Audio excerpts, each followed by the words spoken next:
agter die gordyne.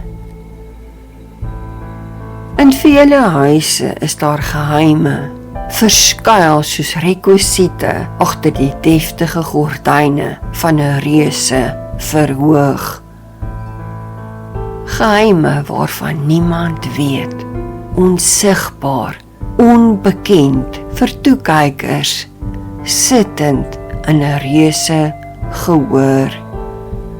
Terwyl daar lachend met die in die sagte stoele langsaan gesels word, voorarms op armleunings.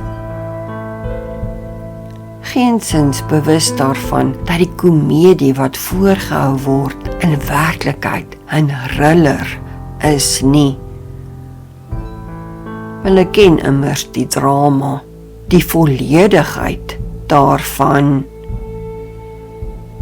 Bewus van alles wat agter die gordyne aangaan, van die alwetendheid, die volledige insig soos die van God is sonder beperking, eindeloos en sonder twyfel, foutloos. En so word daar deur talentvolle akteurs geleer om woorde te uiter, verwyderd van die daaglikse realiteit, dit wat agter die gordyne gebeur, glimlaggend, positief, terwyl trane van wanhoop en verskeurde siel agter 'n mombakkies van normaliteit verskuil word. Wie ken waarlik die misterie van 'n siel? Maar so is God oneindig goed. Is dit genoeg om te weet dat hy die groter prentjie van elke lewensdrama ken, die siege van elke rolspeler, dat hy beveel dat daar liefgehê, vergewe moet word, sonder voorwaardes, verskoning. Dis die opdrag, lewenstoets. Die woorde van die alwetendes is soos kristal, onaantastbaar. Kan daar in die vreugdepoele na die aanhoor daarvan gebaai word. Is die woorde van die oningeligtes soos lemme deur 'n mal verstand, swaar hamer op 'n foos, krop. 'n verstand wat deur dekades se swaarde tot 'n pulp vervrot het, van die vroegste lewensjare af. Geensins 'n unieke situasie nie. Maar so moet bitterheid nie oorneem nie, nooit die gees van God laat vervreem nie.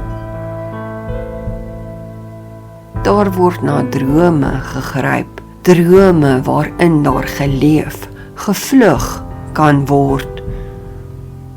Soos 'n opgaande ballon, talle ballonne, op na die ruimtes waar dit nie deur pyn bereik kan word nie. En so is dit 'n refrein in talle huise met prentjie mooi beelde van buite,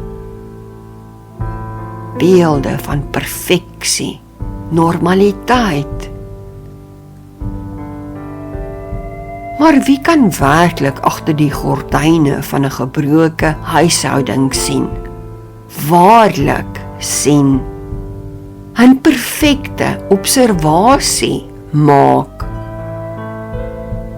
Dis verbasend hoe die mombakkies in soveel huishoudings verander, opgehou kan word. Maar God is goed. Is alles tydelik in 'n gevalle wêreld? Is daar miljoene wat in fisiese pyn verkeer? kinders, onskuldige, vreesagtige jongelinge oor vaste lande, volke heen. God bewus van elke traan, gebroke liggaam, siel, sal hy dit dalk toelaat, sodat daar later na hom geroep, die self, die vrot gif daarin, na die waarheidslig gebring kan word. Moet sy heilige lig die donkerte oorwin. Bang, wegkruipende kinders word volwassenes. Is dit moontlik dat die selfbeeld, innerlike pynwarboel, gesond, genees kan word? Skuldgevoelens, gebrekkige kyk in oë, ekstreme introversie en vrees vir verwerping deur sy lig aangeraak, verwyder kan word. En so gebeur sulke wonderwerke, wel. Daar word gepoog om vrede te maak dat in publieke gehoor se wysheid nooit die volledige prentjie van dit wat agter in lewensdrama se gordyne plaasvind sal begryp nie. Al sal daar ook in die donkerte van die nag rukkend, snakkend op 'n nat kussingsloop gekreet word. Jy het so 'n goeie oupa, ouma, pa, ma, man, vrou, kind. Totaal en al vervreem van die waarheid. God weet dit en moet dit genoeg wees. Terwyl daar agter die privaat gordyne van 'n gebroke huishouding elke dag beswaarlike oorlewing is, aan die onderkant van sy kleed vasgegryp moet word. Miskien is dit beter om stil te wees en nooit pynwoorde oor lippe uit te laat nie. Want uiteindelik is daar niemand wat werklik verstaan en vertrou kan word soos die allerheiligste een nie.